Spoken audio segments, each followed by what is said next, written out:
कि क्या राहुल गांधी को बल्कि क्या क्या कहना चाहिए इन खुलासों के बाद यह कहा जा सकता है कि राहुल गांधी और कांग्रेस पार्टी जो है पूरी तरह से जॉर्ज सोरोस, अमेरिकी डीप स्टेट और अमेरिका के हितों के लिए जो है वो भारत में काम कर रहे हैं और भारत में वो तमाम मुद्दे उठा रहे हैं जिससे अमेरिकी हितों को फायदा होता हो, अमेरिकी डीप स्टेट को फायदा होता हो और जॉर्ज सोरोस का एजेंडा हो। तमाम उन मुद्दों पर काम कर रहे हैं।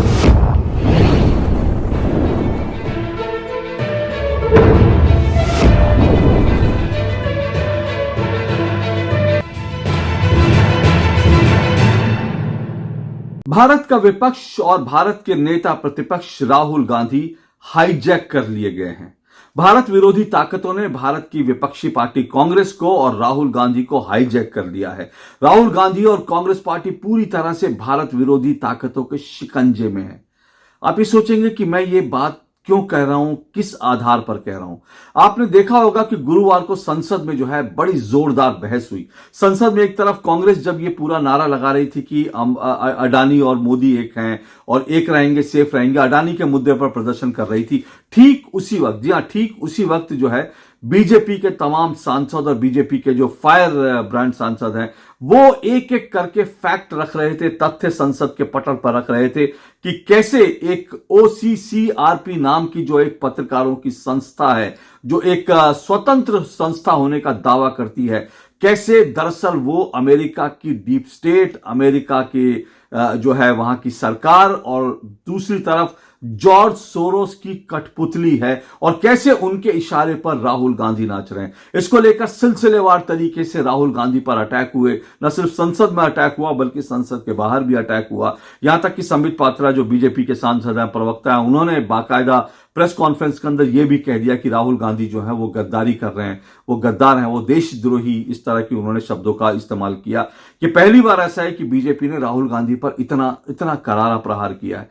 और इसके पीछे दरअसल बात किया, इसके पीछे दरअसल पूरा का पूरा एक मीडिया पार्ट करके एक रिपोर्ट है, एक फ्रेंच एक इन्वेस्टिगेटिव मीडिया एजेंसी है, उसकी मीडिया पार्ट करके नाम है उसका, उसकी एक रिपोर्ट है। उसकी रिपोर्ट के आधार पे ये बात कर रहे हैं और ये जो मीडिया पार्ट की रिपोर्ट है ये इस वक्त मेरे हाथ में है और ये जो रिपोर्ट खुलासे कर रही है वो चौंकाने वाले खुलासे हैं और इन चौंकाने वाले खुलासों के सामने आने से ही ये बात अब सामने आ रही है कि क्या राहुल गांधी को बल्कि क्या क्या कहना चाहिए इन खुलासों के बाद यह कहा जा सकता है कि राहुल गांधी और कांग्रेस पार्टी जो है पूरी तरह से जॉर्ज सोरोस, अमेरिकी डीप स्टेट और अमेरिका के हितों के लिए जो है वो भारत में काम कर रहे हैं और भारत में वो तमाम मुद्दे उठा रहे हैं जिससे अमेरिकी हितों को फायदा होता हो, अमेरिकी डीप स्टेट को फायदा होता हो और जॉर्ज सोरोस का एजेंडा हो। तमाम उन मुद्दों पर काम कर रहे हैं। लेकिन उस सब को समझने से पहले मैं आपको बता दूं कि इन मुद्दों को समझने से पहले ये आपको बता दूं ये OCCRP और ये मीडिया पार्ट की रिपोर्ट जो है वो क्या है। दरअसल ये जो OCCRP है इसका फुल फॉर्म है organised crime and corruption report project. ये एक तरह से एक मीडिया संस्थान है और ये जो मीडिया संस्थान है ये दावा करता है कि उसका पूरा नेटवर्क दुनिया भर में पत्रकारों के साथ है। दुनिया भर में पत्रकारों का एक नेटवर्क है जो उनके लिए, ऐसे पत्रकार हैं जो उनके लिए काम करते हैं और ये जो पत्रकार हैं ये दुनिया के कई हिस्सों में अलग अलग जगह काम करते हैं, लेकिन ये OCCRP के प्रोजेक्ट के तहत काम करते हैं और ये जो है ऑर्गेनाइज क्राइम और करप्शन के ऊपर जो है इन्वेस्टिगेटिव रिपोर्ट करता है। अब ये जो OCCRP है इसका करीब करीब 280 का स्टाफ है और इसका बजट आप सुनेंगे, इसका बजट है 178 करोड़ रुपए का। सोचिए कितना बड़ा बजट है, 178 करोड़ रुपए का इसका बजट है और इस तरह से जो है क्राइम और इस तरह की इन्वेस्टिगेटिव रिपोर्ट करने का दावा करता है। अब ये जो OCCRP है ये जो है इसने पिछले कुछ सालों में अगर आप देखेंगे भारत की संसद में जितने मुद्दे उठे हैं, जितने मुद्दों पर भारत की संसद में हंगामा हुआ है, जितने मुद्दों पर भारत की संसद ठप हुई है, जितने मुद्दों को राहुल गांधी ने, कांग्रेस पार्टी ने उठाया, वो सब मुद्दे वही थे जो OCCRP नाम के जो संगठन है इसके सो कॉल्ड इन्वेस्टिगेटिव जर्नलिस्ट जो है इसका खुलासा कर रहे थे।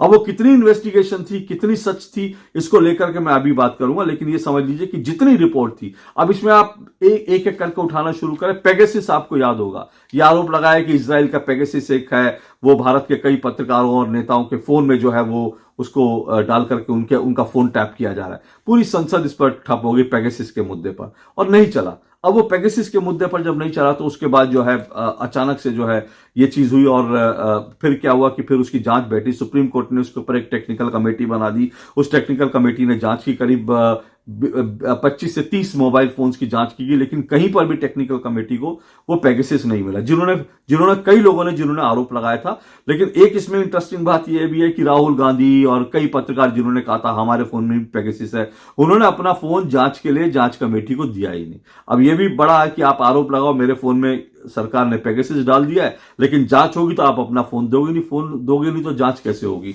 तो ये आरोप जो है उसके बाद सुप्रीम कोर्ट की टेक्निकल कमेटी ने इसको पूरी सिरे से खारिज कर दिया था कि ऐसा कोई नहीं है। लेकिन पेगासस के मुद्दे पर कितना हंगामा हुआ, कितने लेख लिखे गए, ये वायर, प्रिंट, इंडियन एक्सप्रेस जैसे अखबारों ने, मीडिया के बड़े बड़े पत्रकारों ने इसके ऊपर कितना सारा कुछ लिखा कि सरकार स्पाई कर रही है, सब कर रही है। उसी तरह से हिंडनबर्ग आ गया अडानी को लेकर, हिंडनबर्ग आया और ये कहा कि अडानी ने ये किया वो किया, उसकी पूरी सेबी से जांच हो गई, सुप्रीम कोर्ट की निगरानी में जांच हो गई, सब कुछ हो गया। उसमें हिंडनबर्ग के पूरे आरोप गलत साबित हो गए, लेकिन बहुत सारे लोगों का नुकसान हो गया। अडानी की संपत्ति का लॉस हुआ, आम लोगों की संपत्ति का लॉस हुआ, लेकिन अडानी फिर उसके बाद फिर ऊपर चढ़ने लगे क्योंकि उसमें कहीं दम नहीं था।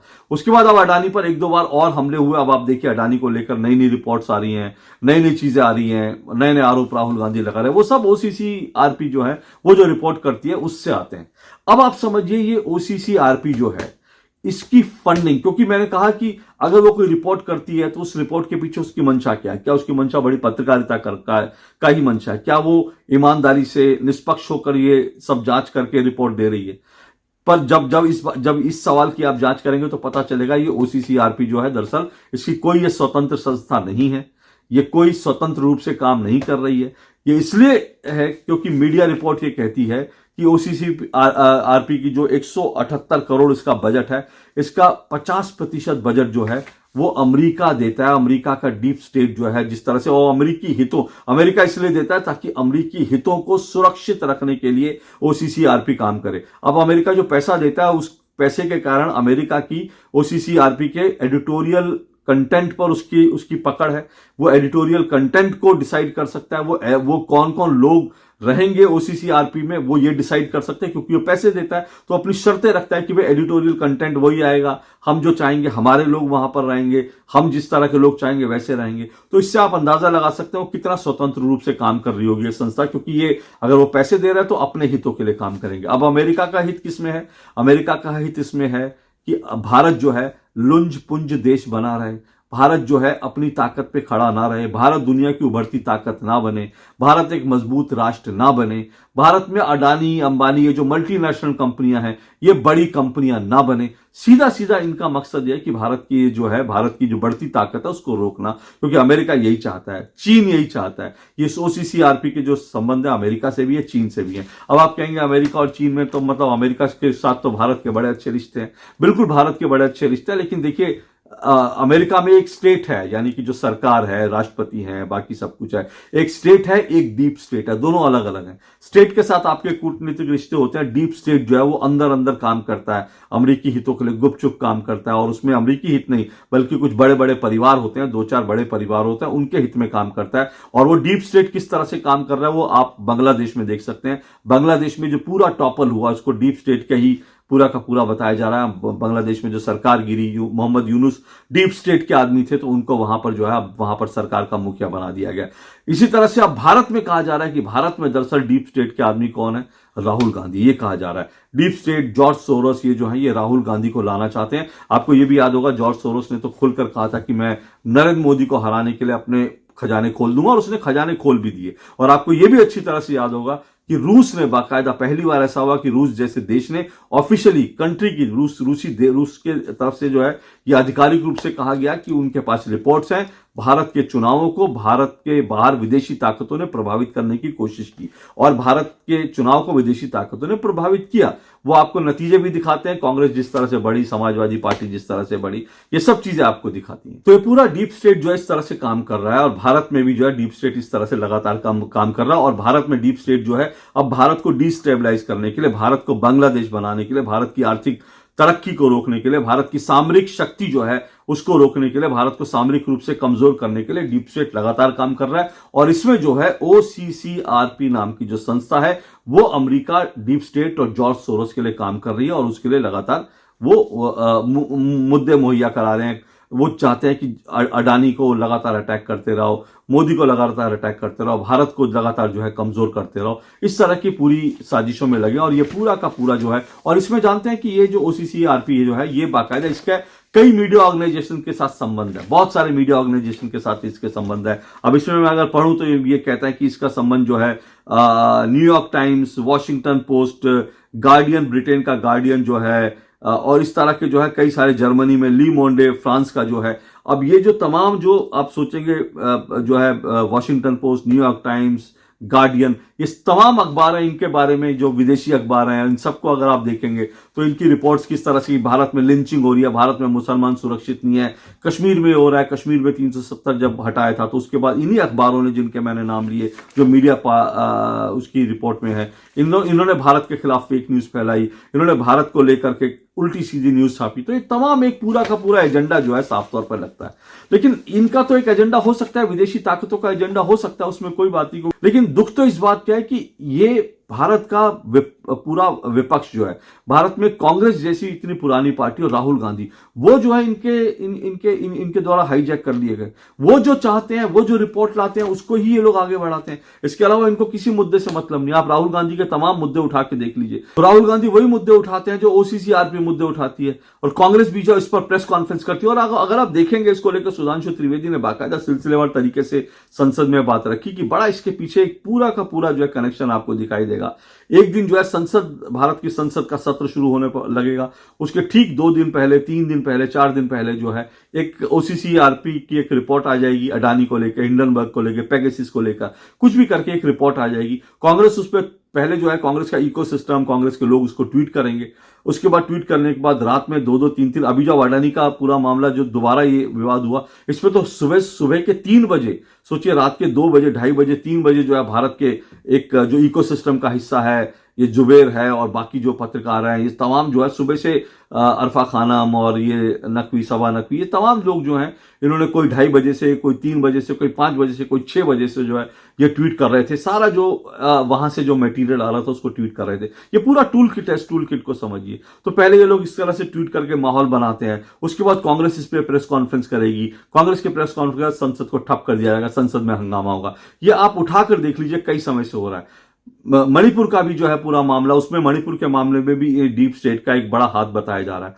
और इस सब को लेकर यह भी कहा जा रहा है, मणिपुर में जो एक वीडियो आया था उस महिला का, बड़ा दुर्भाग्यपूर्ण वीडियो, वो वीडियो पुराना था, लेकिन वो वीडियो जो है संभाल कर रखा हुआ था, और भारत में संसद का सत्र शुरू होने से ठीक 24 घंटे पहले वो वीडियो वायरल कर दिया जाता है। तो ये सारी चीजें हैं जो कई सारे हमको बताती है। तो मैं फिर कह रहा हूं, विदेशी ताकतें तो भारत को कमजोर करने के लिए काम करेंगी, लेकिन सवाल यह कि हमारा सिक्का क्यों खोटा हो रहा है, राहुल गांधी और कांग्रेस क्यों इनके हाथों में खेल रहे हैं। इसका तो कारण, एक तो कारण बड़ा समझ में आता है कि भाई ये लोग सीधी सीधी जो है नरेंद्र मोदी को हटाना चाहते हैं।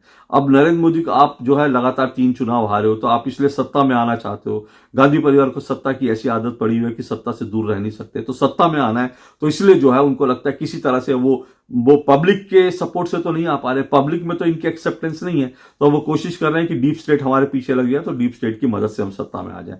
ये तो चलो समझ में आता है, लेकिन इसके अलावा कुछ और भी चीजें हैं जो परेशान करती हैं, क्योंकि ये सिर्फ सत्ता पाने के लिए कर रहे हैं या इसके अलावा कुछ और भी चीजें हैं। क्या विदेशी ताकतों का खिलौना बन गया? अब ऐसी पार्टी जो है, जो विदेशी ताकतों का खिलौना बन गया, वो कल को सत्ता में आ जाएगी, तो क्या भारत में क्या होगा? क्या भारत को भी ये बांग्लादेश बना देंगे? अब इसको लेकर डर लगता है कई बार।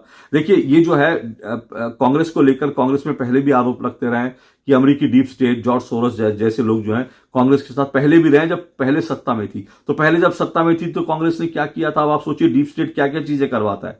वक्फ कानून, उसको इतनी ताकत दे दी, जो बांग्लादेश में हुआ वो भारत में भी करवाया जा रहा था डीप स्टेट के माध्यम से। आप वक्फ कानून देख लीजिए, इतनी उसको असीमित ताकत की, जहां वो उंगली रख दे वो जमीन उसकी। फिर उसके बाद एक कानून ला रही थी दंगों को लेकर कांग्रेस की सरकार, तो वो भी जो है डीप स्टेट का दिमाग था क्या, जिसमें था कि अगर कहीं भी दंगा होगा तो शर्तिया तौर पर माना जाएगा कि हिंदू उसके लिए दोषी है। मतलब दंगा करने वाला मुस्लिम होगा, मुसलमान होंगे, लेकिन दंगा का दोषी माना जाएगा। प्रथम दृष्टया दंगों का दोषी हिंदू माना जाएगा, और उसके बाद हिंदू को प्रूव करना है कि वो निर्दोष है। बाकी जो है उसके ऊपर सारे आरोप आएंगे, उसको खुद से साबित करना है कि वो निर्दोष है, और जब तक वो खुद को निर्दोष साबित नहीं कर पाएगा तब तक वो दंगे का वही दोषी माना जाएगा।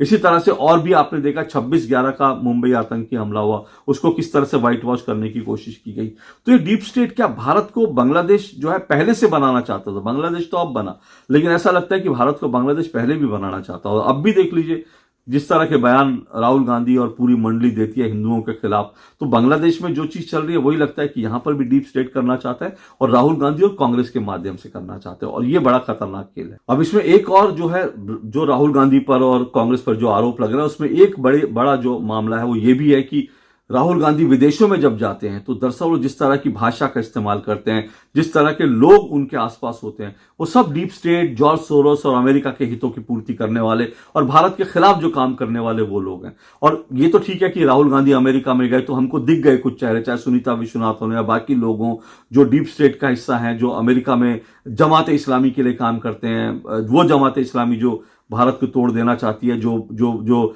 जो जिसने जो है अब बांग्लादेश को एक इस्लामी मुल्क बनाने के रास्ते पर डाल दिया है। ऐसी कट्टरपंथी आतंकवादी संगठन है पाकिस्तान में जमात इस्लामी। तो ऐसी जो जमात इस्लामी जैसी ताकत है उनके साथ राहुल गांधी लगातार जो है उनके लोगों के साथ मिलते हैं, जॉर्ज सोरोस के लोगों के साथ मिलते हैं। राहुल गांधी ने जब भारत में भारत जोड़ो यात्रा की तो उसमें जॉर्ज सोरोस के जो है सलील शेट्टी जैसे लोग जो हैं वो फ्रंट फुट पे दिखाई दिए। तो बहुत सारे लोग ये भी सवाल उठाते हैं, राहुल गांधी ने भारत जोड़ो यात्रा, भारत न्याय यात्रा की, क्या उसके पीछे जो है वास्तव में अमेरिकी डीप स्टेट या जॉर्ज सोरोस इनका पूरा का पूरा हाथ था? क्या फंडिंग इनकी ओर से हो रही थी? ये तमाम सवाल हमारे सामने और गंभीर सवाल है, इनका जवाब तलाशने की कोशिश होनी चाहिए, इसकी गहराई से पड़ताल होनी चाहिए। लेकिन इसमें मैंने कहा कि इसमें जो सबसे खतरनाक बात है, राहुल गांधी के जो अचानक से विदेश दौरे होते हैं वो हैं, क्योंकि राहुल गांधी जब अचानक से विदेश दौरे जाते हैं, कई बार उनकी जो है यात्राएं जो है बड़ी संदिग्ध होती हैं, वो बताते भी नहीं। और अब जो है, पहले तो उनको एसपीजी सुरक्षा थी, 2019 में राजनाथ सिंह ने बताया था कि एसपीजी सुरक्षा थी राहुल गांधी के पास, लेकिन राहुल गांधी एसपीजी सुरक्षा को धत्ता बताकर, नहीं अपनी सुरक्षा को नहीं ले जाना, उनको इन्फॉर्म नहीं करना, उनको बिना बताए जो है वो 72 दिन, एक साल में 72 दिन जो है वो गायब रहे, और दुनिया में कहां गए उसके बारे में जो है उनके पासपोर्ट से जरूर मालूम पड़ सकता है, लेकिन वो बिना बताए चले गए। वो जहां गए, कहां उन्होंने क्या किया, कोई नहीं जानता। पासपोर्ट पे तो एक देश लिखा होगा ना कि वो, पर यूरोप में कई देश ऐसे हैं जो एक दूसरे से मिले हुए हैं।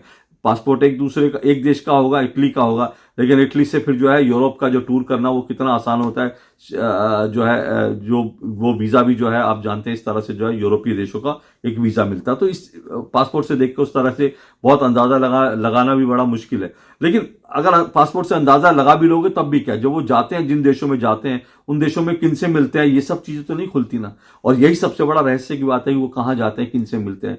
पिछले दिनों वो उज्बेकिस्तान के दौरे पर गए थे, लोगों ने सवाल उठाए कि उज्बेकिस्तान में वो अचानक से क्यों गए, और जो है उज्बेकिस्तान में क्या इशू था किसी को नहीं पता। लेकिन उसी समय उज्बेकिस्तान में यूएस एड जो है, जो संस्था है जो अमेरिका की फंडिंग को मैनेज करती है, यूएस एड की जो प्रमुख थी वो भी उस समय उज्बेकिस्तान में थी।